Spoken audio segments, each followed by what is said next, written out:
Hello and welcome to the Futro Hidden Movie Gems podcast. I'm your host, Ty Christensen. Welcome to the party, pals! We're joined with Jordan Christensen. The turn of a card of Swiss cheese! I like that. That caught me off guard. We're joined by regular Cameron Mickle. Come to LA, we'll grab a couple drinks, have some laughs. And return guest, Tyler Huxford. They're going after the lights. The second time it was stated, not the first. Yeah, the second time. That's right. They're going after the lights. Well, today we're discussing, if you haven't gotten from the quotes, we're discussing Die Hard. Merry Christmas, everybody. This is a Christmas episode. This is a Christmas movie. Can you believe that? Merry Christmas. This movie came out in 1988. It was directed by John McTiernan, which is weird. When I say that name, it sounds so much like John McClane. Like, talk about a director that was projecting a little bit. John No, McTiernan, but it was. I'm pretty McClane. sure that's the character written in the book. So take it easy, Ty. Okay. Is it really? It's still funny. Maybe that's why he was drawn to the book, though, originally. He's like, oh, yeah. He's just drawn to it. He's like, yep, that's my movie. Dude, you know this Basically guy is me. the same guy that made Predator, Hunt for Red October. So talk about, like, home runs. Home run. just home runs left and right. This movie was written by Roderick Thorpe. That was from the novel, right? And then Jeb Stewart did the screenplay. So we have stars Bruce Willis, Bonnie Bedelia, Reginald VelJohnson, Paul Gleason, Dvorak's How did you wife, not say the villain as the second name? Alan Rickman. Yes, Alan Rickman. William Atherton, Hart Bochner. I'm just reading them as they're in order. And James Shigeta and Alex Gudonov. Gudonov. Which one is Ellis? Which It's one is Carl, Ellis? dude. Alexander Gudonov. He's got a more evil, sinister real life name than in in the movie. Oh, was he Carl? Spelled with a K. Okay. Yo. So, let's go around. Say, what was it like watching this movie for the first time, and what was it like rewatching it for the podcast? Let's start with Cameron. I'm trying to remember the first time I watched it. I think I watched it with Jordan. Yeah. And We watched an edited version, which was a big mistake. we watched an edited version? No, an edited. Like, I edited out all the F words, and it's not as powerful. I'm sorry, that sounds horrible, but it's different movie. Yeah. I definitely didn't remember, like, because I watched it. So the first time it was really good. I thought it was, like, super enjoyable. I loved watching, because I had seen Live Free Die Hard 3 and 4 before I had seen 1. And plus, Jake Peralta from Brooklyn Nine-Nine, his, like, favorite person of all time is John McClane. John McClane. And that's, like, plays part of, like, his fantasy or whatever. And then watching it again last night, watched it with Mom and Dad, and I had no recollection of the swear words and stuff like that, and like some of the scenes, and I was like, oh fudge. But Dad was Mom left like halfway through because of the swearing, but Dad was eating it up every single time John McClane would say like the F word. Dad was like, yeah. And you know, That's like, he's not going to hell. He's not going to hell for that. He's a well, conservative. He's a conservative. He's not going to hell for all that language. Mom said Dad came down afterwards and talked to her, and he's like, "Oh, there wasn't that much swearing after you left." Yeah. That's bull crap. No, he just couldn't remember it. Yeah. Gerard Butler and Bruce Willis get a free pass in Dad's book for some reason. And then watching it the second time, it was even better than I remember. So it's just fantastic.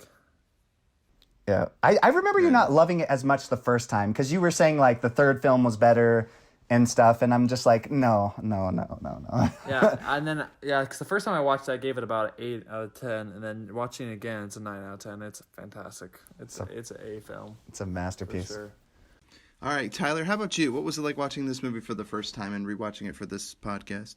Yeah, so just a history lesson at first. So in the Huxford household, rated R films were obviously, preached against, but we all knew that Bishop Huxford had a sock drawer that only had 3 rated R movies, which were Terminator 1, Terminator 2, and Die Hard. Actually 4, Shawshank Redemption.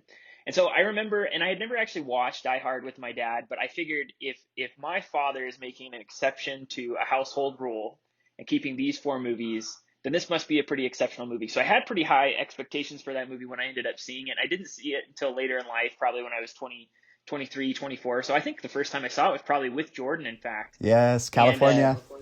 And I was totally blown away. Like, I mean, like I totally understand why my dad loved that film, and I think it's got really great characters who you fall in love with. I thought Green Mile was on your list of movies that you could watch as well. Oh yeah, well Green Mile I also like, but it was not in the sock drawer. There were only 4 movies in the sock drawer, and so these are sock drawer movies. Canon. So it's kind of the vault, kind of the Huxford vault, you know. But so that was one of the sock drawer movies, and no, I completely enjoyed it. There's a couple scenes that are, you know, risque and all, but honestly, as an action film, I just really respect it. And watching it a second time, it's just always a delight, especially with all, you know, some of the garbage that we see nowadays in action films where it's truly just action. This has got great characters. It's got a really great setting. I think some movies just get too complex, jumping all over the world for their action scenes. This is just a good old-fashioned action movie that's taking place in a building destined for destruction with 30 hostages. Nakatomi Tower. And that's what more can you ask for at Christmas time? So it really is just I enjoyed the heck out of it the first time, and I enjoyed watching it again. Excellent. Ty, I guess I'll get into my thing. Are you gonna go? Yeah, Jordan, why don't you share with us the first time you watched this? Okay, well, the first time I watched it was just had broken up with my ex, or no, she broken up with me or something. And it was getting close to Christmas. I don't really remember who was the dumpy and who was the dumper. Okay, I was dumped. But anyways, I was really depressed, and I was like, I need to cheer myself up. And I just heard nothing but good things about the first Die Hard, so I'm like, you know what? I'm going to check it out. After I had watched it, seriously, it's like somebody had just injected me with a crap ton of testosterone, because that movie is so freaking good. I felt so proud to be a man, and I felt less pathetic, and I just love Die Hard. It made me feel, I just, all that anger and all the sadness and everything built up, I felt so relieved. I felt so good. Dude, this movie is seriously a breath of fresh air. It is definitely a bro movie. I don't know if it's because like Cameron said, Mom walked out of it. Not a whole lot of, Mom said, not a whole lot of women power in that movie. I don't know. I think John McClane's wife had a lot to do. You know, she stood up to the terrorists. She wasn't intimidated by Alan Rickman. Absolutely, she was cool. Absolutely. Tyler. You know, she wasn't doing the same type of action that John McClane was doing, but in fact, this is a feminist movie. This was part of the feminist movement in the 80s. So. I know, they keep saying we need bigger and stronger women in Hollywood. I'm like, dude, they've always existed, man. I'm watching Buffy right now. I've said this before in the pod. I'm like, they've always been around. Kill Bill, Jackie Brown. There's already great films out there. People just forget. Well, yeah, even The Matrix, like, she's a total bad A. To me, it's almost a bigugly of low expectations. It's like, we don't get enough women. It's like, they're everywhere. We don't need to get into this, but I know. I remember watching it too with Tyler. I know this isn't the first or last time, but the group we had watched it with was seriously the most perfect group ever. There's one other person, though. Maybe you can help me remember, Tyler. It was David, Sebastian, you, me, and what's her name? This is horrible. She hung out with us a few times. Anyways. Not Charlie. What's her face? Not the girl. Not the girl with the guy's name. No. It's... Anyways. You went to her wedding. Huh? Priscilla? Yeah, Priscilla. She must have not been very important. No, she was wonderful. She is amazing. No, she was wonderful. She's one wonderful. of our best friends from Sacramento. So. Yeah. I did not realize. Wonderful person whose name I don't bother to care to remember. No, it was us three and then four and then Priscilla, and it was so much fun because David, while he was watching it, he would just make all these gasps and stuff, and he would like laugh really hard. And Sebastian is the perfect person to watch action movies with. Like anytime I go to the theater, I'm like, how about we watch this? He's like, no. Is there any action in it? I don't want to see it. So it's just like, this is the perfect movie to watch with them. Yeah, and that's true. Yeah, it was so much fun. And then rewatching it, obviously, for this podcast, the most amazing thing ever. I laughed so much. I love this movie. Excellent. Yeah, I think the first time I saw this, Jordan, you had lent it to me. Because this was one that escaped me. I actually did see Live Free or Die Hard first. That was the first Die Hard movie that I saw. And then I think I saw 3, and then I finally saw 1. 1 eluded me, and I, to this day, have not seen the sequel, the second one. No, you don't need to. You're Die fine. Hard or whatever. and I haven't seen A Good Day to Die Hard. Yeah, don't need to see that either. I saw that in theaters. So disappointed. Yeah. There's so many of these films. I think I've seen all the good ones though. There's 5. Yeah, you only need to see the 3. 1, 3. Yeah, and I feel bad because 4. I'm going to come on this podcast and be like, yeah, I think 4 is the best. But no, I do love this first one, and I think it is the best secretly. But I told enjoyed Cassie the fourth. we were Maybe going to just do this movie, Ty, and she's like, oh, I love Live Free or Die Hard. I'm like, no. That's the 4th movie. She's like, there's 4? I'm like, there's 5. Yeah, well, and again, the title, it's not even Die Hard, Live Free or Die Hard. I don't know. No, it has Die Hard in the its own title. What are you thing. talking about? The title is Die Hard. You're Yeah, tripping. Die Hard. It's Live Free or Die Hard Die 2, Hard. Die Hard with a Vengeance. No, that's in the 4th Live Free or one. Die Hard. A Yeah, Good Day to that's Die what I'm Hard. saying. called It's its Live own Free or thing. Die Yeah, the Hard. 4th one is its own thing. That's what I'm saying. Like, it doesn't even start with Die Hard with a Vengeance, right? Like the other 3. This is like its own thing. Years later, it's its own thing. People were upset about it because somehow he like took on a jet engine or something like that. Or I didn't care. I thought it was cool that he took down that jet plane. It's amazing. Anyway. Who cares? I watched this movie and I remember thinking, yeah, the action still holds up. There's some really funny lines. There's definitely hateable and lovable characters. Yes, very movie's hateable. enjoyable. Very Ellis. hateable. Yeah, just the scum of the earth. That laugh. Yeah, and I love the Show him the I watch. gotta get into him. It's a Rolex. Doing cocaine. You miss some He's there. such a you know? slimy pig. Oh, Well, man, you know he's what? great. Like, I kind of think that that's the theme of the whole movie here. And it's ironic that the theme they were going for in this movie turned out to be a complete representation of how this film did. Like, I think it's a film that portrays the ordinary citizen as a hero and absolutely buries the hotshot. Like, if you think about this, like the 3 heroes in the film here is a broken, confused, emotionally scarred, like New York policeman.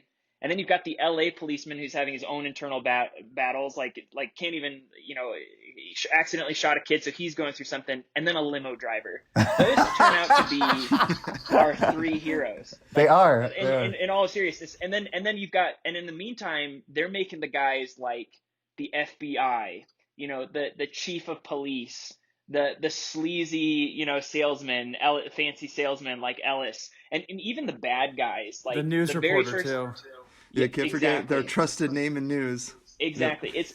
This is the type of movie that, especially like with Bruce Willis, makes the blue collar, dad bod guy who's losing his hair look at Bruce Willis and say, I can be that. He sees Bruce Willis in the tank top. I honestly don't think they did that to showcase how buff Bruce Willis is. I think they showcased that to show Bruce Willis is just an average guy. He's losing his hair. He's not particularly good looking. He hadn't starred in any films, which is so different than most movies at that time. Yeah. During that time, Like Arnold it was Schwarzenegger. It was Sylvester Stallone. Sylvester Stallone. It was Richard Gere. Those are all the guys who, by the way, they wanted to cast as the main character, and they ended up settling with Bruce Willis. But I think it ended up working out quite well because Yes. it's so much easier to relate to Bruce Willis than those guys who are on steroids. And then as the people who are good looking and have the perfect hair and are jacked on steroids and all that come in the film, they turn out either to be the bad guys or just guys who seem to screw everything up because they just don't have the common sense, the street smarts that these average Joes do. And so I think that that's part of the reason that this movie did so well. And if you think about it, like the movie itself was not supposed to do well either. I was reading a little bit about it. This movie apparently was being compared to Beverly Hills Cop, being like touted as too cheesy. It, people were saying that it was just a copy of like Alien or some of these other films that had come out at the time, but it actually did quite well in a year that was like one of the highest, like best box office summers. So it turned out to be a huge success, even though critics thought it was going to be a total bomb, just like John McClane was supposed to bomb, but turned out to absolutely beat the. So that's where I stand. It's like, this is a film that the average blue collar citizen can point to Bruce Willis and say, I can be that guy. And I think that's why we like it.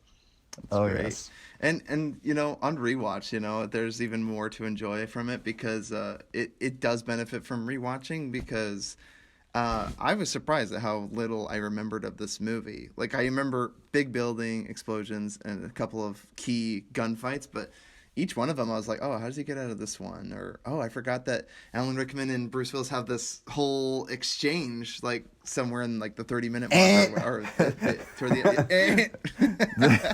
Want to go for Double Jeopardy where the numbers can really go? Wrong again, Hans. Now I have a machine gun. Ho, ho, ho. This is so great. It was a lot of fun. And it's definitely more quotable than I remember. So it was definitely great on rewatch. Yes. Let's go around and say two of our favorite things from this movie. Why don't you start us off, Jordan? Two favorite things. Oh, man. Shoot. I mean, it's got to be...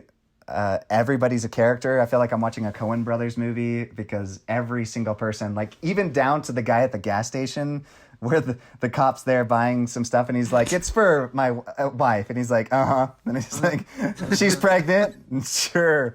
Bag them big time. Like, just everyone in this movie is a character. Like, even if they only get on-screen time for just one or two lines, just how they deliver those lines is so good.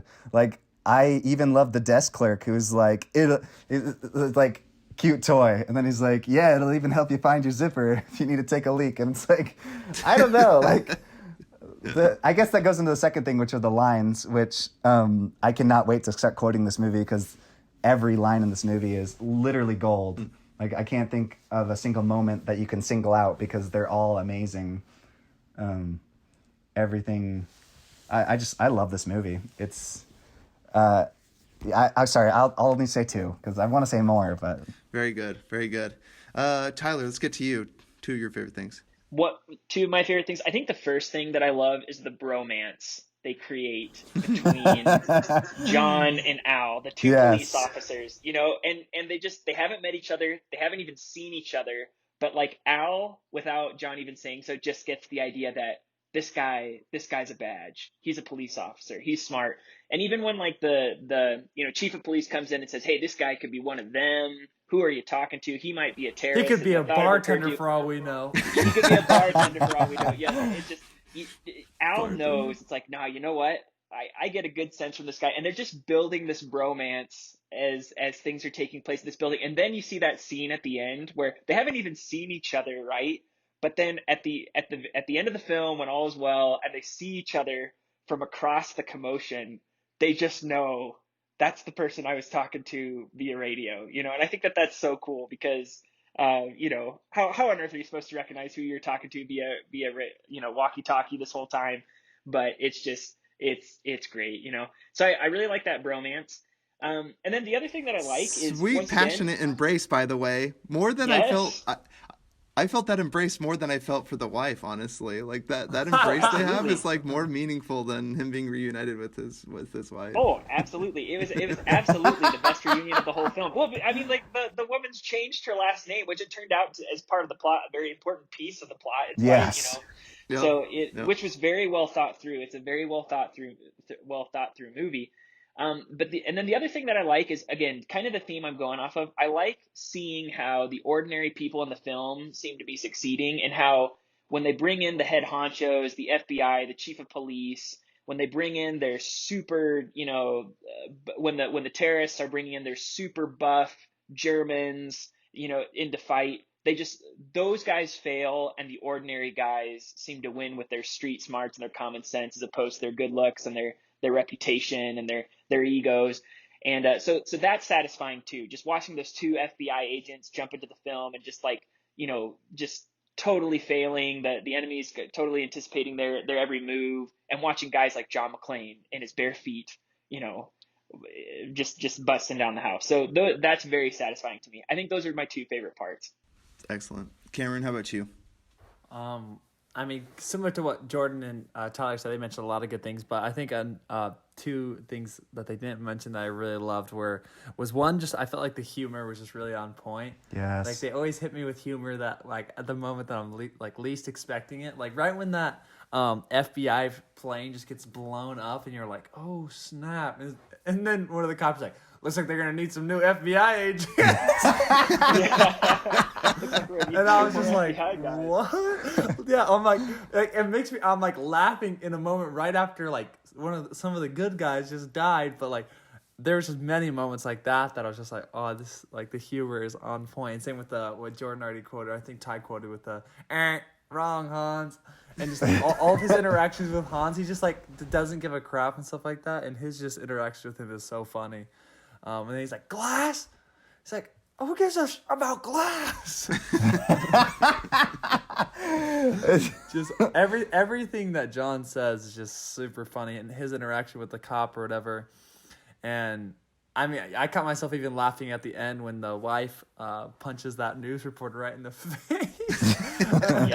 And like I was just laughing at so many different moments. Same with like when the news reporter is so ruthless, he's like, I'll report you to like the what's it called, the border patrol or whatever. And I was just like, oh my gosh, this dude is literally willing to do anything to get inside that home. And then and also one of my favorite parts of the humor was just Argyle. I just love him. He was just that perfect comic relief. Every time it would just kind of cut to him, like it just shows the chaos, and then it just cuts to him, and he's just in the back of the limo with champagne and the teddy bear, and he's just like, "What's going on, baby?" He's like calling some girl or whatever. So he was the much needed comic relief. And then the other thing that I absolutely loved was the practical effects. The blood and guts is so funny. When people get shot, it reminds me of Jordan's film. Just blood squirts everywhere. And then, like the scene where the guy's getting, what's his name, is getting choked, and then he just fetching comes back, but then the cop just like blows him to smithereens, dude. And the explosions are insane. Oh, but it gives me the heebie-jeebies, that scene where John's in the bathroom with his feet. Oh, pulling out the glass. Glass, yeah. But yeah, the practical effects overall were just fantastic. Oh, that's great. I think two of my favorite things is one is the utter disregard for human life in this movie. Like one of my favorite scenes are the FBI folks that are flying around in the helicopter, and they're like, yeah, we'll go to the rooftop and we'll blow away the terrorists. And he goes, maybe 20%, 25%, civilian casualties. And he's like, I'm okay with it. I can live with that. I can live with that. Yeah. I'm okay with that. It's like, oh my gosh, it's like. Does not care. And yeah, everyone that dies, they do not have any remorse, and most of the deaths are comical. Like that's the craziest thing about it. Like just trying to get the cops' attention, he throws somebody out the building. He throws one of the cronies out the window and lands on the hood of his car. Like that was so crazy. And I remember seeing that the first time. That was a jaw-dropping moment. And so that kind of leads into my second one. You're right, Cameron, the humor lands, but and Tyler, you mentioned this, the incompetence of all the higher-ups. Like, my favorite is that someone new keeps coming in that's, like, less competent than the previous butthole that was there. So some of them that we didn't, that are, like, not there. So there was, like, the supervisor when he's calling on the radio channel. He tries to call the police. He's just like, attention, whoever you are, this channel is reserved for emergency calls only. He goes, no freaking shit, lady. Does it sound like I'm ordering a pizza? So great. I freaking love that. And then another scene, it's very brief, but all the SWATs are closing in on the building. And there's a SWAT guy, and he like walks through like a thorn bush, and he gets pricked on the finger. He's like, ow. Yes. Like this guy with like a automatic rifle gets pricked by a little thorn, and he's just like, ow. Like it made me laugh so hard. So funny. Like it was so great at just like debasing FBI, all this and all this military equipment they bring in. It just gets completely useless. Even before they fired the bazooka at that armored vehicle, it got like stuck on the stairs. It was not moving. So the incompetence, love it. And you're right, Heather. It all comes down to the three least likely heroes, and I think that's why this movie really stands out. It's just in life, that's kind of how it seems, right? All this incompetence, you're just like, oh my goodness, I'll just take care of it myself. So that really works. So, all right, any nitpicks you guys have to pick with this, or It's a perfect film, but I didn't understand why, if they all spoke German, why every time they were on the radio, why they didn't just speak straight German. I mean, I know it's kind of for our effects, but I mean, if one of the bad guys has your radio, definitely would speak in a language that he couldn't understand. That's why I was like, You speak German and you're gonna speak English so John McClane can know your whole plan? Like, what's going on? They never said any of the plan on the thing. They even had a separate line, though, I thought. I think they did I don't think they it had a went back separate and forth. line. Well, he did to that one guy that was drilling away at the safe. Remember, he got on a separate thing. I guess, but I don't know. Yeah, I feel like and for being German, like they very rarely communicated in German. It was like almost always in English. Like, even that scene where what's his name, Hans is communicating to another one of his henchmen. He's like telling him to shoot it or whatever. He says something to him in German, and then he's like. And then he just says it to him in English. Oh yeah, he says, "Shoot the glass." And he like says it in German. The guy doesn't understand it. And he's like, "Shoot the glass." And I was like, "Wait, what? Does he not understand German? Like, what the fuck?" No, well, he Hey, said... did you- Okay, well, I think he was just confused, like, why are you saying that? Yeah. I'm not it- aware. yeah. But still, I'm just like, No, it is funny, Cameron. You're not wrong to pick these out because, in fact, I actually watched there was a Netflix series that I watched a while ago, The Movies That Made Us. There was 2 series. There was The Toys That Made Us, which was great. Totally recommend it. And then there was The Movies That Made Us, and they talk about Home Alone, and they talk about the making of Die Hard and a few others. And it's weird. In the making of Die Hard, they point out a lot of different things, and Tyler was right. Bruce Willis wasn't a big star at this time, and I thought it was interesting that they actually had him not on the poster at all because he was a laughingstock. People in the theater were like, Bruce Willis, like, this is the dork that was dancing around on that Blind Moonlight? he used to be on like wine cooler commercials, right? He was like, and he was on this like romantic comedy TV show Moonlight. or whatever. Blind Date. Moonlight, yeah, that's the one. And so he wasn't the action star that everyone thought. So they removed him from the poster. They had to like hide him from the marketing. And then the movie comes out and people slowly just are completely blown away by this movie. And so I thought that was interesting. It's like, because it's a no-brainer these days, right? Like, you want an action flick, and maybe Bruce Willis is phoning it in these days. I don't know. I still like him, but in the end, it's like, just throw John McClane in there, or a Bruce Willis type. So it's just surprising that was like a big risk at the time, because these days it's like, I just don't see it any other way. I've only known Bruce Willis as an action star. So if I see him doing anything else other than action, that's a surprise. Yep. People can surprise you. I think what Cameron said. What's interesting about what Cameron just said is that when I actually watched it on, I watched it on Apple TV recently, and in the moments where Hans is talking in German to people, it actually says in parentheses speaking French. So that's one nitpick I have. Like, it says for some reason when you watch it on Apple, it says that they're speaking French and they're speaking German. I'm pretty sure it is German. At least that's the accent. But then the other thing the nitpick that I would have is that there are several times where the bad guys could have killed John McClane, and even times where John McClane could have like killed Hans or other bad guys. But there's just too much like playing with your food syndrome, where Yes. people are like they want to deliver one of those really cool lines before they finally pull the trigger or something like that. Like, I'm a professional or Yeah, whatever. no more table, John. Yeah, and because of that. Exactly. When John McClane's under the table, the next time you have the time to kill somebody, do it. And instead of just shooting through the table like John McClane ends up doing, or John McClane has the opportunity to kill Hans and doesn't do it. Oh, and So- Hans, at the very end, he could have just shot John McClane, but he had to say, yippee-ki-yay, mother effer. They all start exactly. laughing. Exactly. So there's a little too much of that going on. But I personally love that, because then you get the amazing one-liners. Yeah. The monologuing. Yeah, the That's monologuing. All right, any other nitpicks, or is that it? Oh, I don't know. I don't think you can walk on your feet after all that glass, but in the end, adrenaline's pumping. Who knows? Well, they did like an honest trailer about how many times he would have died in the film, and he would have died many, many times. Like fire. Yeah. Oh, one thing I wanted to add, I just kind of another thing I like to gush about. I liked how, because the building was tall, they did use a few of those vertigo scenes where, you have him looking down how far he is, like in the elevator shaft. There was some great scenes of tension there. I like that, just because, again, they're like chewing the scenery in a way, because they're using everything, the building, the setting. Or when he's hanging on side of the building and then he tries to shoot through the glass, and then when the thing falls and he's just about to fall out the window. Yeah, again, That a whole lot sequence. of great height. They used those aesthetic Yep. for the building and the setting they were in. I like that they used it to its full. And even dropping Hans off the end, that's a great reaction from Alan Rickman, where they dropped him and Because they actually let him go early, yeah. yeah, they gave him a countdown of 3 and they let him go on 2. So Alan Rickman's face of sheer surprise and terror, that's Not much acting. Oh, and by the way, this was Alan Rickman's first movie performance. This is his debut. He was a theater actor before this. So I think it's really cool to see someone that just knocks it out of the park, and you're like, man, he was born to do this, you know?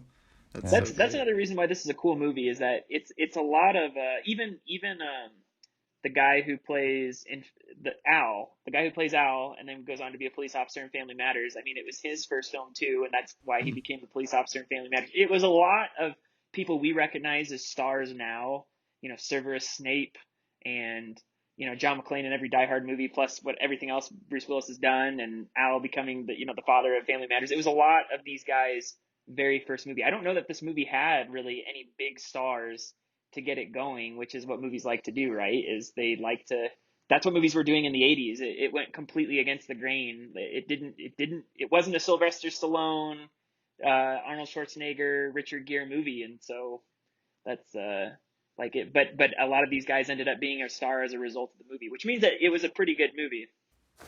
That's what I really liked about kind of when Hans was on the scene, is because honestly, he does such a good job of Alan Rickman of just kind of grabbing your attention with. I love you see that in when he does the character of Snape, just like the pace with which he speaks, it pulls you in. You're just like, what? When he's just like, ho, ho, ho. Like everything he says, like it's just like makes you pay so much attention. You're just like, what's going on and stuff like that. And I loved one thing that I really loved that I've been talking to Jordan a lot about.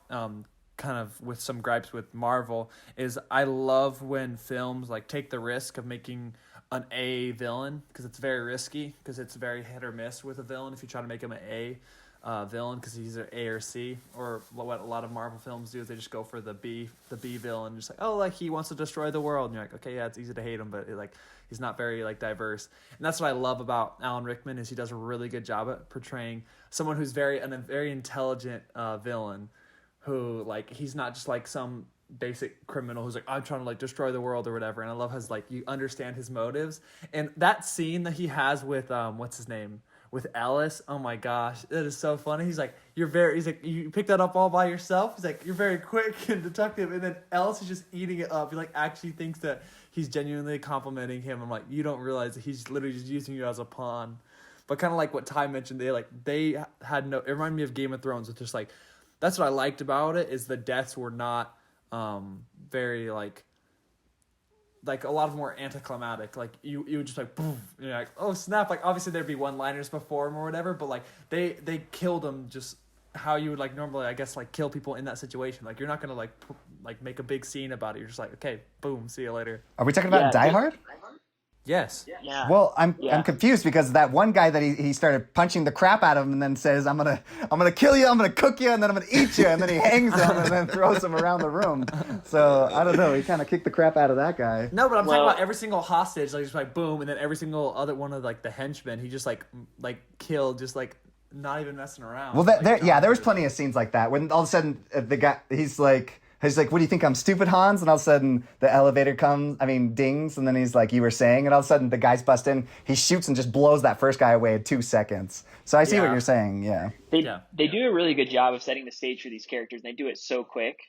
Some movies take a really long time to getting around to explaining the backstories here. If you think how quick this movie gets to the actual action, it happens quick. But by the time the action takes place, you know that John McClane and his wife, their marriage is on the rocks. You know where he's from. You know what he does. You know why he's in town. That whole limo driver scene. You know how ruthless Hans is in that very first scene where he takes the CEO of the company trying to get the code, and when he doesn't get the code, he just shoots him.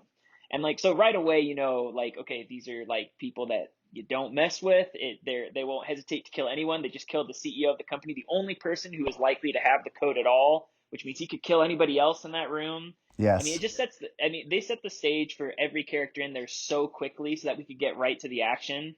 And I applaud them for that. Even Al, the very first scene of him, portraying him as just an average cop. He's at a donut shop, you know, getting his donuts.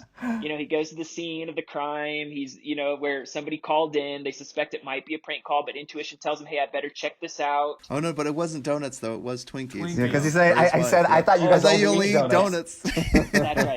That's right. And so he checks out the scene because he does boys. feel like something's off. then he decides, you know what, I'm going to go against this intuition. He leaves. Then sure enough, a body falls on top of his car, and then he just, he's right. But I'm just saying, like, the character development here, they've got some really great characters, and they don't have a whole lot of time to develop the characters here because most of the movie is just the hostage scene of John McClane trying to save the day and everyone else just screwing up. And so I applaud them for that because we love the characters, and it didn't take very long for them to develop the character backplots.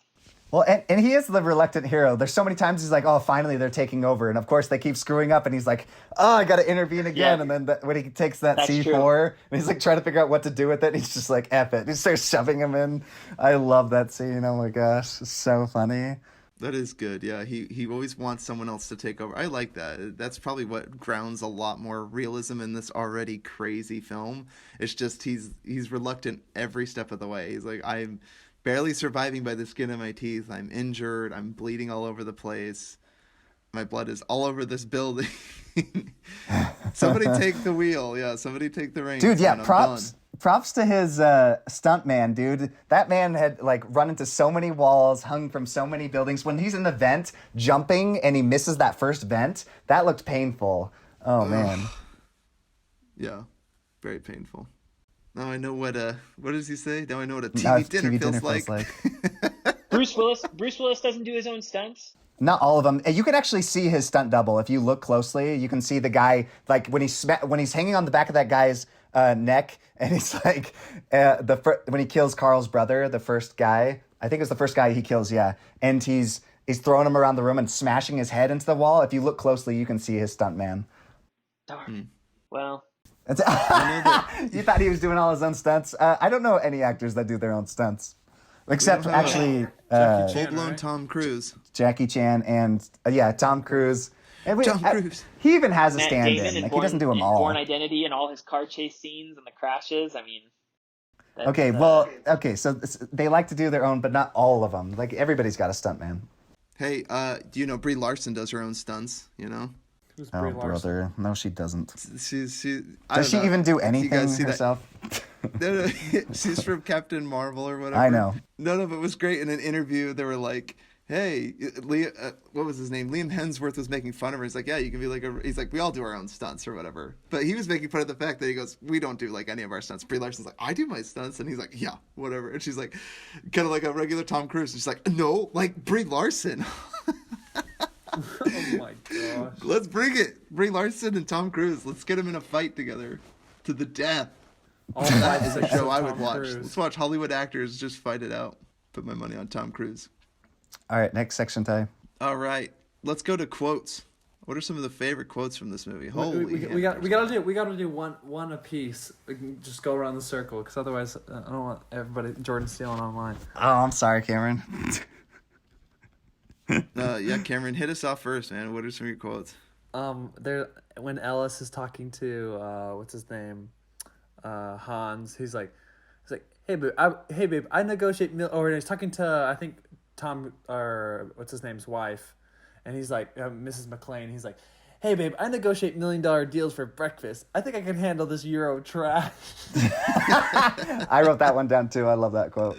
Well, and then right after too, when he's like talking to him, and then he's like, the quote I wrote down was he's like telling him, he's like, oh, you guys are obviously, very smart. And he's like, oh, you figured this out all on your own. Like, I love every line that Alan scene Rickman was great. Yeah. delivers. I Yeah. must have missed that on 60 Minutes. Explain. Yeah. I can get you John McClane. Oh, what a douche, man. There's movies filled with them. They're such douches. The FBI director, the county police, sheriff of police, like they were the worst. Special people. Agent Johnson and Special Agent Johnson, no and relation. Special Agent Johnson, no relation. Those guys are tools. And that other line he delivered when they're in the helicopter, he's like, "This is just like, what did he say, Nam or something?" Like, he said, Saigon. Like, it's just like Saigon. He goes, "Man, I was in junior high." I was in 7th grade. Oh, it's so funny. Oh my gosh. Did you recognize Ty, the guy from the Burbs in the? Yeah, in the pipes. Yeah. There were 3 different cameos that I absolutely love. I just mentioned them here in the quotes. There's the guy from Burbs. Also, the Agent Johnson Isn't he the villain from Goonies? I'm pretty sure he's one of the villains from Yes. Goonies. He's one of the crony brothers. He's one of the sons. Yeah, he's one of the sons. And then also the last one was you mentioned the Burbs, and then there was the teacher, the FBI Johnson. I'm pretty sure he's the principal in Breakfast Club. So just perpetually playing he is. the douchiest people in the movies. He's always the authority figure. He's always just sneering and at your heroes. I remembered another one of my nitpicks. Another one of my nitpicks is the scene where they're trying to like break through the front entrance with the glass doors, and they're trying to unlock it, and then they just get mowed down through the glass. I'm like, just shoot through the fetching glass, like what, or like use like a hilt of a gun or something. No, but Cameron, remember we got broken glass all down here. That's the biggest concern. Glass. Who gives a shiz about glass? Another quote was when the cops were originally coming. He's just like, "Yeah, come on, baby, come to Papa. I'll kiss your freaking Dalmatian." Fire department. That was Yeah. so funny. Oh, I love the newscasters when they're like, we brought this man on and to talk about, he wrote a book called Hostage Terrorist Hostage. And then it's just like, they are in the episode of the Helsinki, and then the guy leans in to say, I don't remember, he said Helsinki something, but then the other guy corrected him. I just love moments like that because this film is chock full of them. It's so good. Or when he reaches down, sorry, I keep stealing them, but when he reaches down and he pulls out the guy's cigarettes after he died, and he's like, "Oh, these are very bad for you." Well, and after he kills him as well, he's like 9 million terrorists in the world, and I got to kill the one with feet smaller than my sister.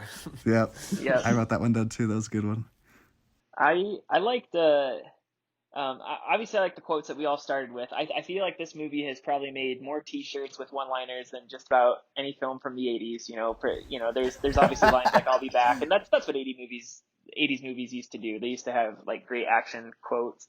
But I'll just repeat the one, like I really like the part where like the lights are getting turned on and Al says they're gonna go for the lights, then the lights go out, and then of course the cop's like, I think they're going for the lights, just to show that like John McClane and Alan are like one step ahead, like they're thinking things through. They're not, and so that I like. I also like the part where Hans is he makes his initial contact with maybe the FBI, and he's trying to buy some time and frankly like divert them a little bit, and so he starts requesting that they start releasing hostages, which are located all over the world. And it's kind of confusing the FBI, like, what are we actually, it's the police chief. It's even worse because it's the police chief, and he's like, well, I don't know how to release hostages in Ireland. And as he's listing off these hostages, he puts his hand on the speaker, turns to his friend and says, I read about these guys in Time magazine once. And then he just keeps reading off the list just to show that he's completely trying with these guys. And like, it's anyways, I thought that was pretty funny too. And then Tyler, the line you laughed so hard at when I first watched it with you was when he, after he makes those demands, then he goes, guys, we got to make some calls. Dawn, D-A-W-N, Dawn. Yeah, spell it right. Yeah, that police chief is just full of them. I mean, Cameron mentioned it earlier, like, when the helicopter goes down with the two FBI guys. Ooh, I guess we're gonna need 2 more FBI guys. And then in another suspenseful moment, when the guy's falling, Alan Rickman's falling off the building at the very end, and then he goes, I hope that's not a hostage. Yes. As Hans is falling, yeah. And the guy gets up at the end, and then so you have a completed story arc from Al when he shoots the terrorist as he gets nitpick. up. That's a nitpick. How on earth? I mean, it's a great scene because Al shoots him, and that's that's showing that he's got the courage again to, return to the line of duty. But how on earth did that guy end up there when he was hanging from a chain? If you look for closely, a while. No, but if you look closely, he actually has his hand up under the chain, so it's not completely around his neck. Just saying. All right. I don't know. Well, How about that? He was hanging for minutes, dude. Yeah, I know, but still. from pretty high up there. He's too. the Terminator, Keep the okay? hand at the level of your eye, guys. Damn it, the opera reference. You got to go for that final moving kill. on. All right. Any other last quotes though? I just really like the part where Mrs. McClane just totally roasts Hans, and it's just like, you're just a you're just a common thief. And he's like, what does he say? I am an exceptional thief, Mrs. McLean. And I love how, like, it just attacked, like, that pride of him where he's just like, I'm not just some common thief. I am an exceptional thief. Yeah. I want to talk about my two favorite moments that just, like, brought me so much joy, which is funny I'm saying joy because the song Ode to Joy pops in. Yes. And right when when they're like, oh, that's another good quote. When the guy's like, it's like, we're going to make them sweat. And he's like, right now they're probably pissing their pants and the lights turn out. But really, they're all like so excited. And then the door opens and then they make their robbery. That moment with the music coming in. You said we needed a miracle. I give you the FBI. I was like, that's actually a dang good, like, what's it called, plan for them to cut the power. Yes. Oh, that's great. So funny. That just brought I have so much happiness. That made me so happy. Yeah, I almost like that. You almost feel happy for him in a way. Like they shot it in such a way that you felt elated for them. This whole movie, you're like, I don't even know if they're going to be able to pull this off. And even if they don't get away with it, they got into that amazing safe. And I kind of feel happy for them in a way. I know that sounds weird, but the Ode to Joy song, maybe. We're going to need a miracle. Oh, sorry. When Urkel punches the black guy, dude, I was like, let's go, man. He just gets out, he just crashes his limo into his car, and he walks up to him, he just punches him. And I was like, dude, what a baller. Yeah, talk about overacting award. Okay, it goes to that guy. Argyle, my bad. Not Argyle. I love Argyle, but the guy that he punched, he drove me nuts. The quarterback is toast. Yeah, that line drove me nuts. I was like, oh, brother. Weirdest line delivery. Well, I mean, besides Ellis, I love Ellis though. I like, dude, love and hate him. I'm so glad though that he didn't give up. If he would have given up that John McClane's wife, dude, I would have been like, yep, just like cut him up in little pieces, dude. Because at least he didn't give up who that was. I don't think he didn't have enough time to put his foot in his mouth. He probably would have if they kept him around long enough. But he already put his foot in his mouth when he's like, John McClane, you got to turn yourself in here. He just gets blown away. So I was going to ask, I think we already can agree that Bruce Willis takes the Academy and then the nerdy tech guy, he loses it. He gets the Razzie for sure. Oh, yeah. But I just overacting award. I don't like to say Razzie because check this out, Ty. That line delivery though. Oh, the quarterback is toast. I know. Well, okay, like I said, overacting award because I don't want to give out. No human being talks that way. I know, but I don't want to give out a Razzies anymore because guess what? We got a comment from one of the actors in an indie film we did, The History of Future Folk.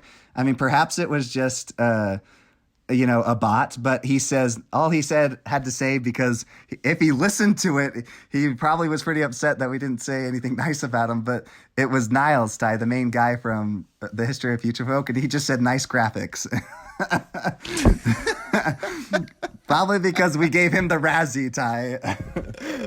So that's so funny. Maybe we should switch it. I don't think the star of History of Future Folk was on listening, but love it. Nice graphics. Hey, I mean, it says he was. I'm just saying. That's so funny. I was gonna say, what was your favorite action sequence or set piece? Mine, the most chilling, I think it's a great comedy filled with almost like jaw-dropping, is when he drops the C4 on the wheelchair with the computer, and he drops it down, and he's like, yeah, take that, or whatever, He's like, Geronimo, mother effers, drops this computer, and it explodes, and he's looking down at it, watching it, and then the fire comes straight up the elevator shaft. He's like, oh, shit! And he drops out of the way. Freaking love that. That's a great scene. Like, it's like, total action packed and then subverts your expectation where you think he's getting the upper hand and he almost gets killed. So the FBI chief when he's like getting like fixing his tie and stuff when he knows that the what are they called who's coming in? It's not the government. What is you mean the police chief when the FBI is coming in? Oh, sorry, the police chief, and then the FBI comes in and then he's like fixing his tie. His police chief, and then he comes in and he's like, you want a breath mint? Like, I just love those little comments and jabs at each other. It's so funny. Did anyone else had any other action set pieces that they found their favorite? Oh, well, just last thing I wanted to say, my other favorite moment in the movie was when he's laughing just after he says, yippee-ki-yay, mother effer, Alan Rickman at the very end, and they're all three laughing. It's such like it makes because everyone I've watched it with always starts laughing too with them just because it's such a good like I don't know it's such a good It moment. almost goes on for too long, yeah. But it's Mrs. McLean is the only one that's like, what the F is going on? Like, why is everyone laughing? Like, she's the only sane person in that moment. She's like, I'm so confused. Oh, such a good movie. And I actually misquoted that line by John. He actually says, "Come out to the coast. We'll get together, have a few laughs." I just love that scene right after he like just escapes and is like in the air vent and stuff like that. That's like the classic shot I always remember from Die Hard. It's just that picture with him saying that. For sure. That's great.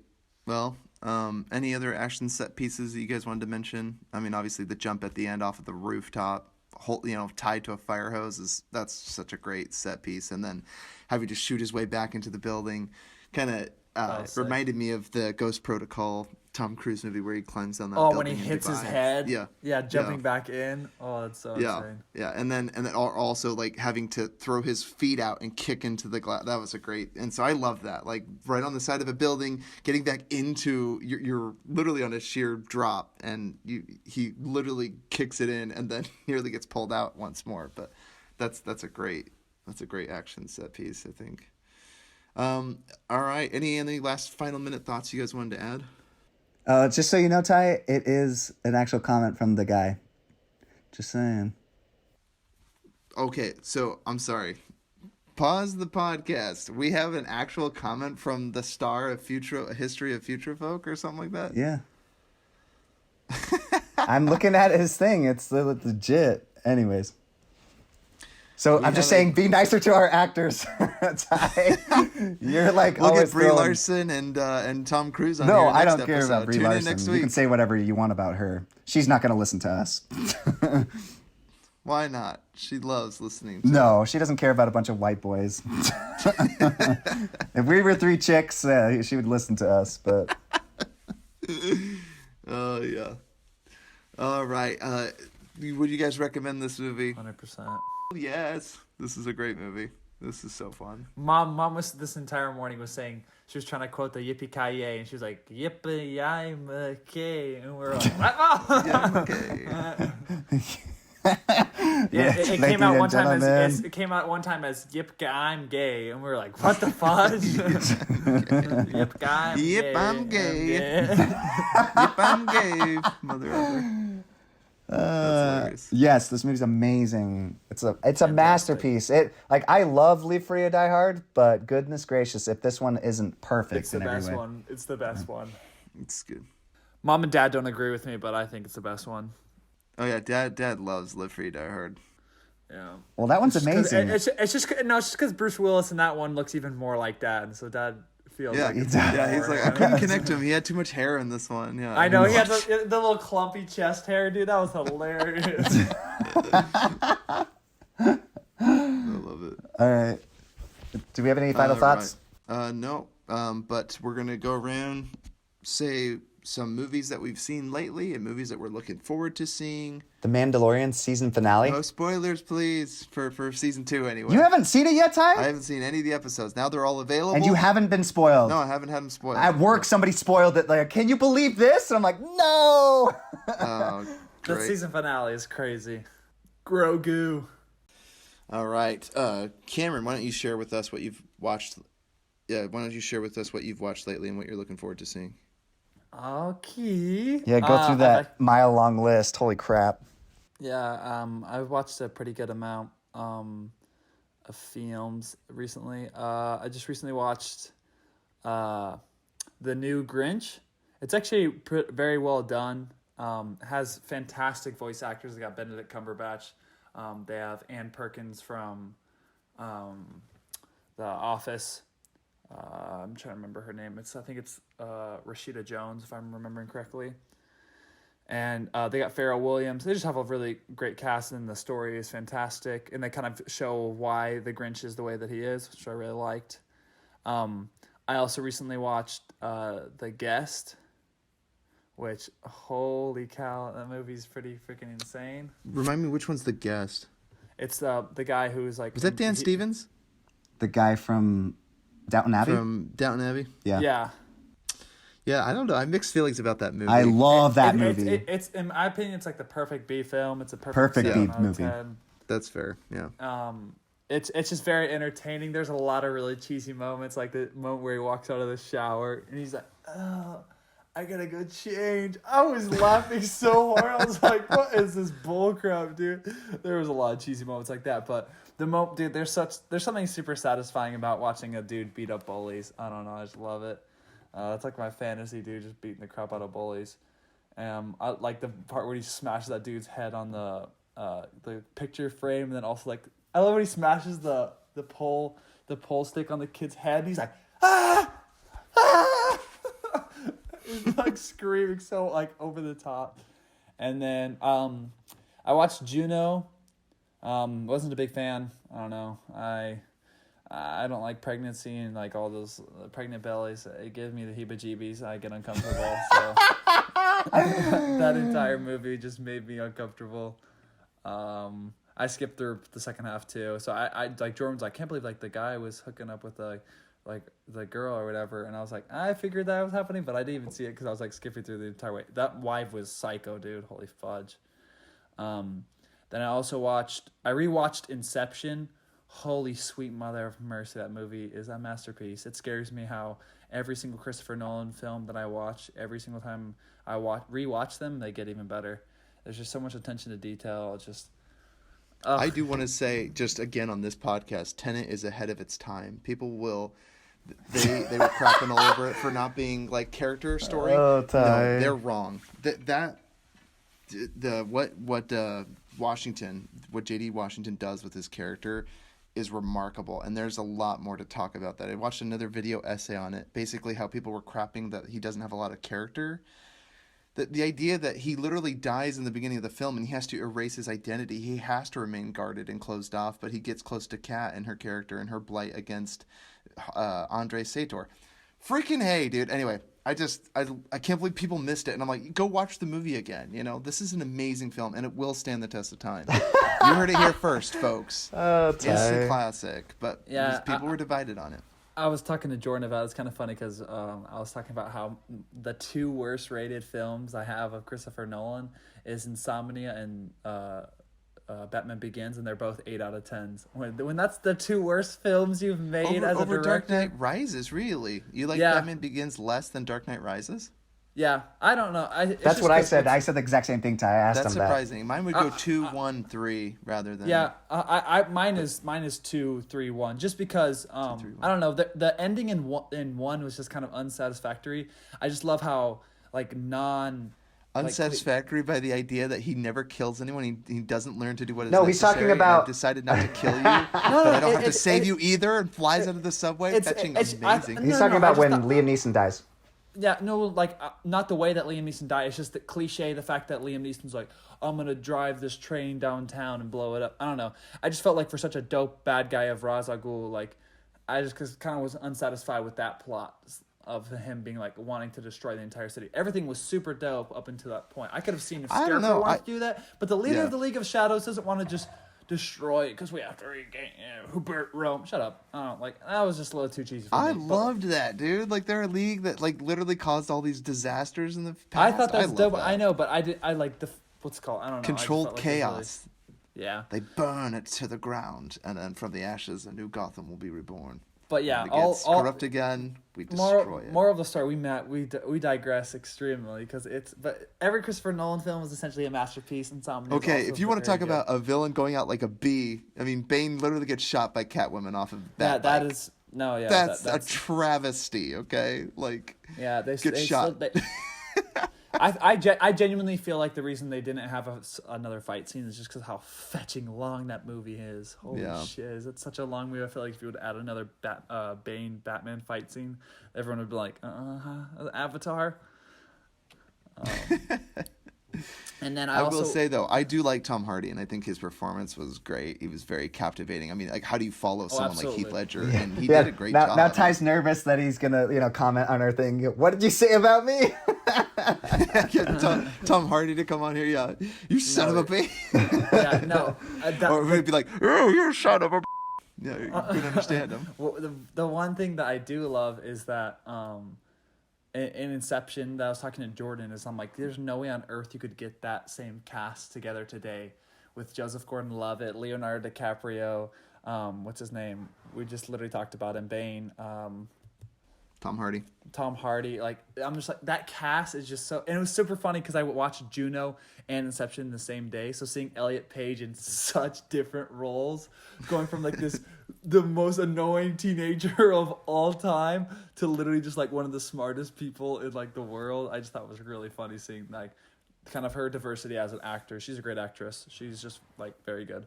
And then I also watched The Lighthouse, and what the fudge type of movie was that? I love The Lighthouse. It was one of the strangest movies I've ever seen.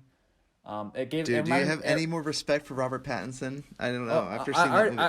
I already had a ton of respect for him, but it just like, yeah, obviously it grew. What other films have you seen? Did you see Good Time already? Yeah. I always ask this. Yes, you've been asking me this like 500 times. I know. You've seen it 500 times? You've asked me like 500 times. I keep forgetting if I ask you or Grant, because I know I'm asking one of you every time, and one of you hasn't seen. I don't think Grant's seen. He finally watched it. He finally watched it. Yeah, because I was always asking him to see it, so I know Yeah. I was torturing you. Sorry, Karen, but yeah, No, you're good. Good Time, that sold me. When I watched Good Time and then I watched Lighthouse, I was like, Robert Pattinson is going places. Then I watched the trailer. He's great the in new Harry Batman Potter too. He did a really good job at Cedric Diggory. Yeah, which is funny because that was before Twilight, wasn't it? I think it was in the middle. I think it was in the middle of Twilight. No, because I think Twilight But was even his then, first movie, and then he started being in other things. Right. And even to his credit, it's not like he's the worst part of Twilight. Twilight's just like a silly story, you know? It's fine. Like, I I'm like the watching first Buffy one. now, like all this vampire stuff, it's like people give him so much crap, but it's like he is the heartthrob of like millions of women. And some aren't, into pale, pasty guys. And now he's like a beefy Batman. So holy shit. It's like Grant hates it kudos to so him. much because Grant hates being compared to Robert Pattinson. And I'm like, dude, he's literally a really good looking guy. He's like, Mom used to always say I would look like Edward growing up. And I was like, dude, literally Edward's a good looking guy, so whatever. I used to get compared to Edward as well, and I was fine with it. Girls were crazy about him. Grant just hated it because Mom would compare me to Jacob and Grant to Edward. That's so fun. And you're like, yeah, the ladies just flock at me, man. Just like dude, Edward. What's his name? Jacob could not be more one-dimensional of a character. Holy fudge. He's got that body. He's six-dimensional. 6 abs. Oh, yeah. Oh, but I'm.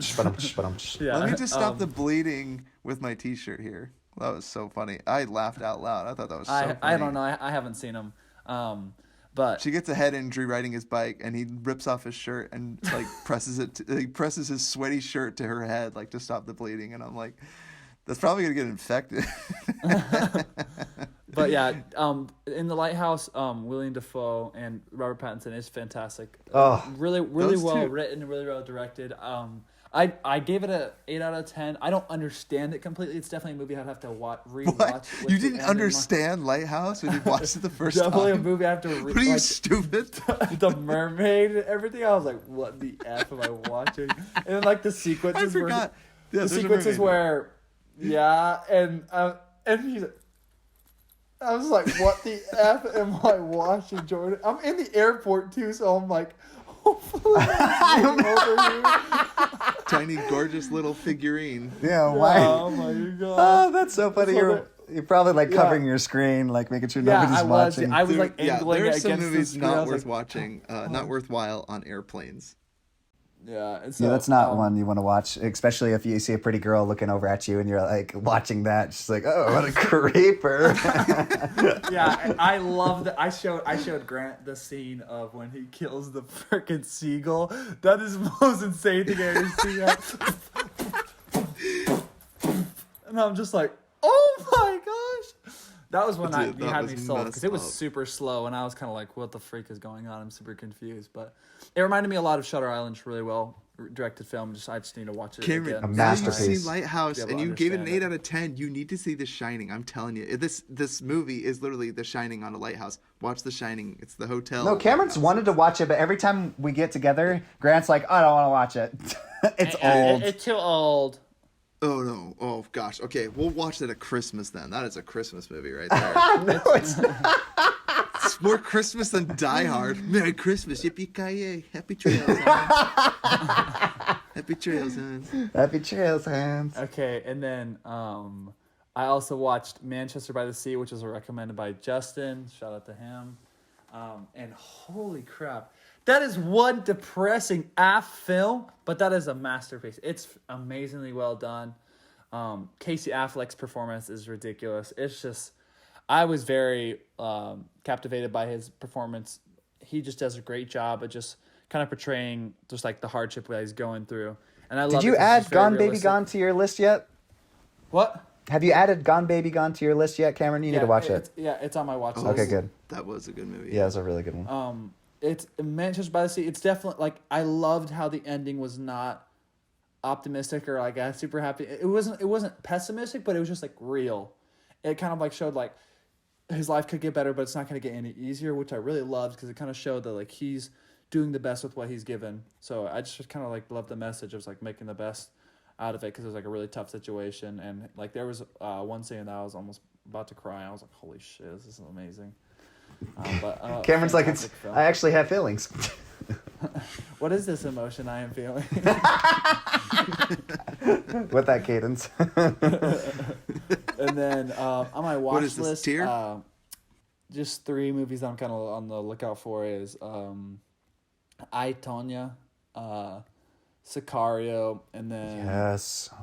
also I'm thinking about either The Gentleman or Yes. I kind of want to watch one of the Christian Bale movies of American Psycho or The Machinist or The Machinist. Oh, yes. Oh, please. Because That's I so was just good. watching a video about him and Dude, both those movies, Cameron, you will love. because I was watching other actors talk about Christian Bale, and they're like, he is one of the most like intimidating people ever. They're like, but like such a nice nice guy. He's sometimes a dick on set, but they were just talking about how he's just like so dedicated to his work. Because oh my gosh, in The Machinist or whatever, dude, he is so scarily skinny, and then he just bulks up and is just so beefy for Batman. It's just impressive. He's insane. Was that Christian Bale? Yeah. He's very chameleonic. Yeah. Yeah. Yeah, in Shapeshift, Vice, that's he for was sure. like chubby, and it was crazy. That's like, And then he went and then he went down to Machinist. Have you guys seen The Machinist, where he literally is a skeleton? It's disgusting. Do you see that one, Darren? The Machinist? oh, I love that movie. Yeah, and then he went to do Batman. So it's like he literally went from like superhero to like skeleton that was going anorexic. It's crazy. Yeah. Yeah, he actually had to hire a coach though because he like that first time he did it by himself, The Machinist and then Batman, and it like almost killed him. So they're like, yeah, maybe you should hire somebody to actually help you if you're going to gain and lose weight so you don't kill yourself. Right. Cuz it's dangerous. He just didn't eat for a month for The Machinist. Yeah. Ugh. It's kind of like Jake Gyllenhaal not sleeping, just only sleeping For during Nightcrawler? Yeah. Oh my god. Yeah, but he got jacked for Southpaw like pretty soon after as well. Yeah, they're chameleons, dude. It's freaky. Yeah, And can't forget my boy, number 1, Gary Oldman, most chameleonic Oh actor my of all time. gosh. He's great. Yeah, my favorite role of him is well, obviously Leon the Professional, but my second would be when he plays the gangster guy in True Romance. You couldn't even recognize him. I And told to that. this day, I You mean, he don't rivals recognize the- him. Yeah, I told Cameron and Grant, and they're Jamaican. like, "No, it's not. That's not Commissioner Gordon." I'm like, "Yeah, it is." It's so crazy. Yeah, by far. Oh, that was the other thing I was going to say. Yeah, Leon the Professional is definitely one movie that I'm looking forward to watching again. I've been going through Gary Oldman's films. Yeah, because I wanted to watch Mank or whatever it was. I put it Yeah, on my Mank. list. That's I one- started it. It's pretty boring, but you might like it. Have you seen? It just looks like a movie that Ty would like. It does. Boring- It does look like a boring movie AF. like. That's so funny. Cameron, I didn't want to cut you off. Are you done with your movies that you see? No, yeah, and I already said what I'm looking forward to too. Okay, good. Wait, and so did you I see wa- the other one that Gary Oldman was in, Ty? The one where he's like during the war. What's that movie Darkest called? Hour? Yeah, did you watch that one yet? Not yet. You should That's add one that to your list. You would like it. I watched it. It was all right. It was pretty boring, but it was all right. Right. Dude, I love movies like King's Speech, Darkest Hour. Yeah, all that. Yeah. The All that boring stuff. melodrama. Wait, he's English Sirius British- Black? Yeah. Yeah. Oh blown, right? my gosh! The biggest Yeah, chameleon, chameleon, dude. heart-wrenching. He's the biggest heart wrencher in that that whole series. Let's be honest. I mean, Oh, yeah. Dumbledore's passing was really sad. Oh, spoilers alert! Yeah, Especially You guys because are- Harry Potter, he's not the best crier, but that was amazing. That scene. Okay, Yeah, no, the no. fifth The one, best, where he loses no, but Sirius. the best death is Robert Pattinson's death, dude. His dad, that is the best cry in the entire series, dude. My mom. Cameron, I make fun of that before. What? I, I love love Yeah, you this did. cry. Tyler, Here it is. Dude, I thought that was amazing, dude. I was brought to tears, bro. I know. I No, love scenes like sometimes- that. No, sometimes fathers can really, they can hit your bone. Sometimes that one just didn't tickle my my sad bone. Like, for some reason. Just didn't quite do it for me. What's the one with the genie? What's his name? Robin Williams, Robin Williams. What movie is he in with that Patch kid? Adams. No, the Dead Poet Society when he's like, Neil. His son's just killed himself. Wait, what? Why am I laughing? It's not funny. It's sad. You're laughing about who Dead killed Poet himself? Society. Remember the Dead son Poet just committed Society. suicide, and then the dad comes in and he's like, Neil. We're going to hell for sure. Why are we all laughing at this? Well, laughing at well, the you're laughing suicide at scenes. what's his name dying. Cedric Diggory's death, yeah. It's a fantasy. It's not real. The I Dead will Poet say, though- Society. It's not a documentary. It's a fake fantasy No, movie. but I mean, I don't know. Touches about real kids' suicide, like you just Not, said. but I'm not just talking in about real Avada life. The kid Kedavra. didn't. It's not based on a true story. Yeah, but one was killed by a magical spell. Whatever, as opposed tight. You to were talking. someone I just taking re-listened to the pills. podcast. You talk about a bear mauling that guy in that documentary, and you were laughing hysterically. Yeah, you were laughing so and that was a hard. documentary. Like this is all No. fantasy. Guys, Grizzly Man is one of the most unintentional, funniest not a comedies comedy. of all time. It's It not is, funny. guys. I'm talking about a guy saying no. Stop it to a grizzly bear, guys. I'm not kidding. No, he but genuinely talks to it like it's a dog. Oh my or gosh, a you cat. act like it's a comedy. It's not a comedy. I I cried. okay. You're weird, dude. You're a sociopath. I Grizzly think. Man, watch it up. Werner Herzog, man. Ty laughs at Yeah, actual documentaries of people actually dying, and then when he watches fantasies of people dying, don't talk like that. I mean, we shouldn't be laughing at that. It's like what? Dude, you keep saying fantasy. Dead Poet Society is more believable than Cedric Diggory and Harry Potter. That's all I'm gonna say. Okay. I was talking about the documentary and not Harry Potter. While we're on the topic of Harry Potter, two biggest things that I wish they'd changed. Peter Pettigrew, his hand didn't kill himself. That was the biggest mistake they made. Just saying. And then second one, which is the bigger one, no Dumbledore's funeral. What the folks? Come on. This is Dumbledore we're talking Dude, are you about. kidding me? The wand. That's the biggest thing I would switch when Harry's That's like, somewhere in the third. yeah, but total the fuck? lack of respect for Dumbledore. yeah, though. go put Again, that you're back right. where The it wand is- belongs. He's just like, F it. But those are two things that really bother me. One thing I will give him credit for is Hedwig actually was more useful in the movie than he was in the book. He went out like a bee in his cage in the book, but in the movie he took the Avada Kedavra spell while Harry and Hagrid were riding around on the bike. Pretty cool. That was a total awesome tangent. So let me get to my movies real quick. I've seen a few good movies actually. So it is Christmas time, and my children, I'm trying to find more and more Christmas movies because I'm tired of watching How the Grinch Stole Did Christmas. you see the new Grinch cartoon yet? The new Grinch cartoon. Is Yeah. that the one with the illumination? Yeah. The one with I started, I can't stand it. Really? I've heard it's really good. I'm sure it I is just good. watched that, Ty, and I talked about it. It's actually really well done. I feel bad because some reason to me Illumination is really struggling to connect with me because I don't feel like it's as charming as I'd like it to be. And I know they can do really charming things, but like it's weird. Like when you have kids, you like want them to emulate characters, and like the minions are funny because they hit each other and they yell at each other, and I'm like, yeah, that's what I want my kids doing all day long, right? That's all they do all day long. So I'd like to show movies like Paddington 2 and Christopher Robin because they learn good values and good principles. It sounds super stupid. I'm getting really. I'll get off my soapbox now. But some reason it fails to reach me. Like when the Grinch like pellets that kid in the face with snowballs. It's like I know he's the Grinch, but somehow he's, I don't know. Anyway. Well, you can just teach your kids what's bad and me. what's good, but if No, you want to it's show them true. all good things, and they'll live in a little because bubble. we've been watching Charlie Brown's Christmas. It's super sweet, and we watched How the Grinch Stole Christmas, the original cartoon, and those are great. And so I failed to get reached by this new one, but I'll probably have to give it another watch because I only passively watched it, and I just thought, let's not watch this one. Let's go. No, back to it Charlie makes Brown. sense though. Yeah. And it's not like what I'm about to say is any better. We watched Polar Express, which really made me laugh. It's really weird to think of Tom Hanks narrating and being both the father, Santa Claus, the train conductor, and the boy, the freaking kid. Yeah, the kid. What? How on earth does he? Yeah, he's the kid too. He's the Cameron. voice of the kid. Where are we going? Where? Like I can't even talk like a little kid, and he does. It's kind of freaky, but really impressive at the same time. Yeah, he's like everyone's voice. But except that nerdy kid. You know what kind of train this is? Like that kid is so cringeworthy. I can't stand every single he line is that kid annoying. delivers. That kid is. We got time. We got plenty of time. We got time to kill. It's been 5 minutes till for the last half hour. He's like so annoying. But he looks like my friend Ron, man, who was on Dave Made a Maze. I need to tell him that he looks like that guy. So, Well, it's okay. I didn't say that Ellis reminds me of Sebastian. Not of Sebastian, but he just sometimes he has a look, and I'm just like, hey, that reminds me of Who does? Ellis in Die Hard reminds me of Sebastian sometimes.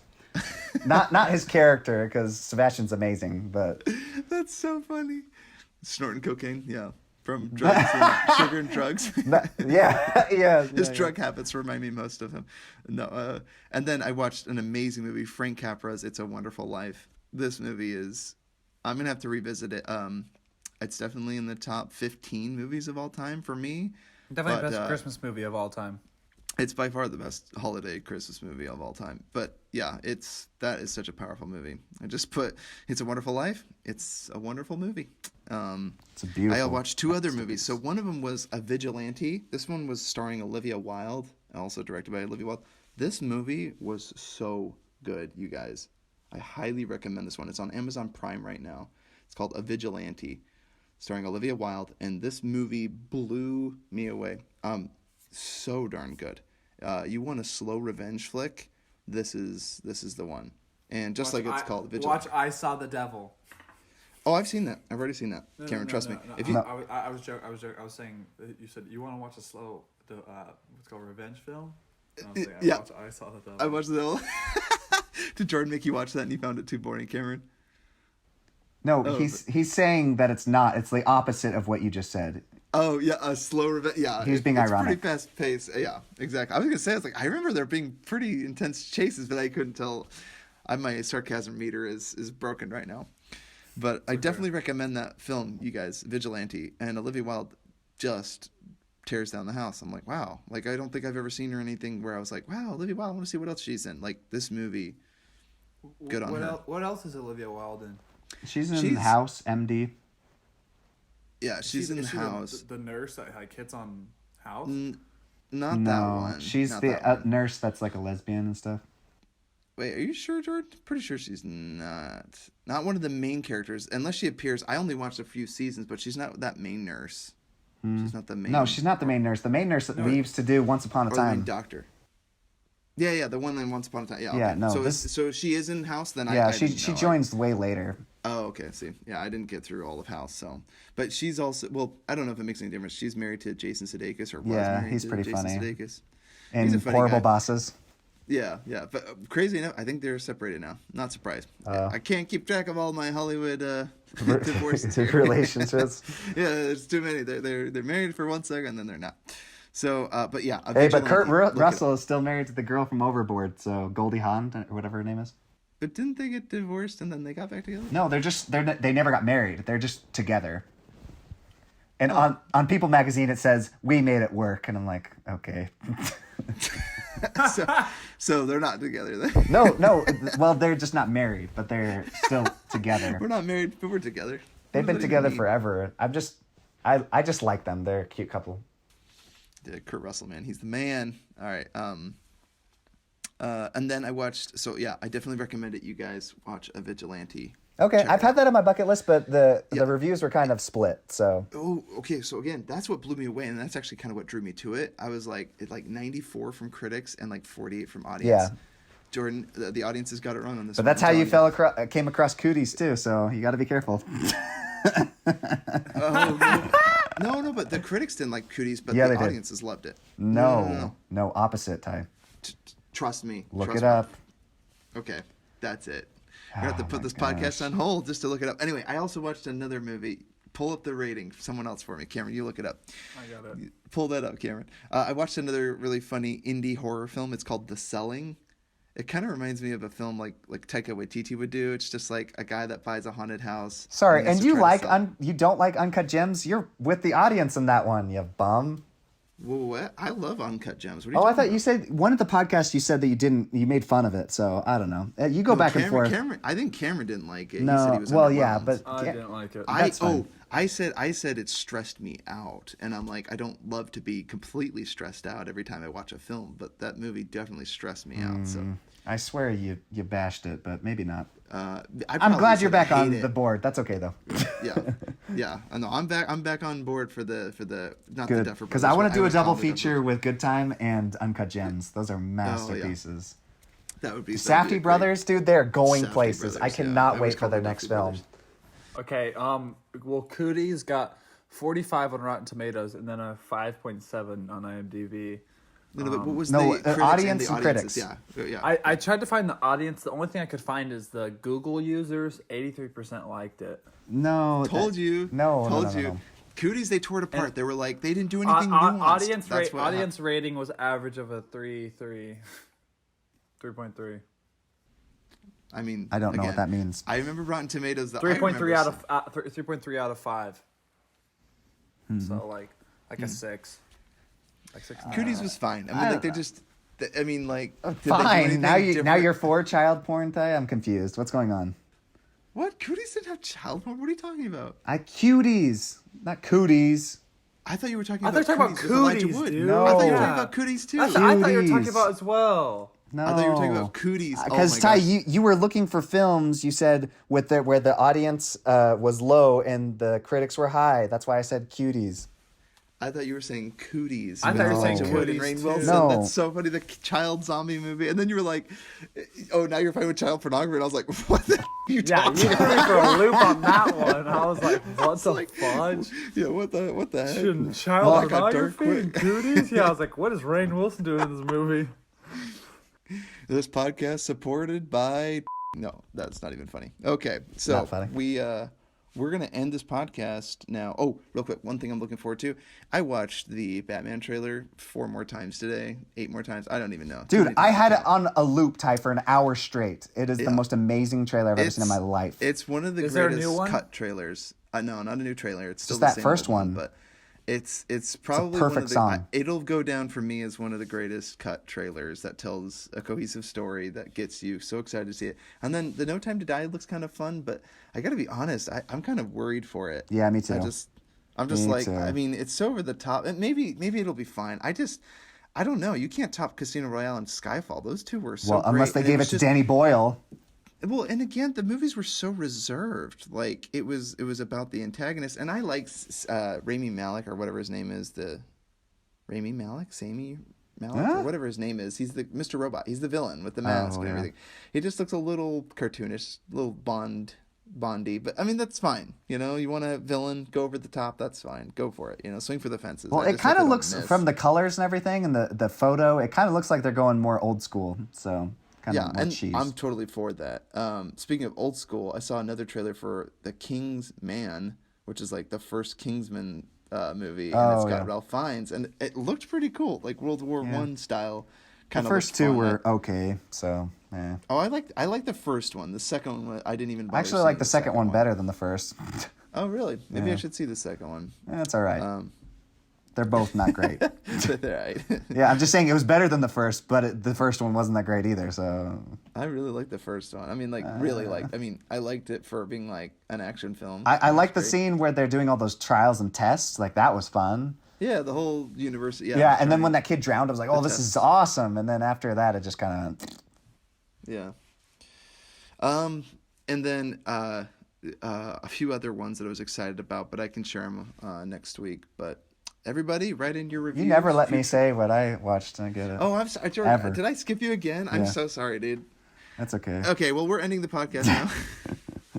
Jordan, share with us, what have you seen lately, and what are you looking forward to seeing? I also watched The Mandalorian. Was very mad people spoiled it for me before I finished it. Oh, no. But I still loved it. I didn't love parts of it, and I'll get into that once Ty watches it, and we can both rant and rave about it. I will watch it over the Christmas break. That's my promise to the world. Yeah, So. but yeah, loved it. And then I rewatched Mandy a couple times this week because it's a masterpiece. Dude, Nick Cage is the greatest actor of all time. So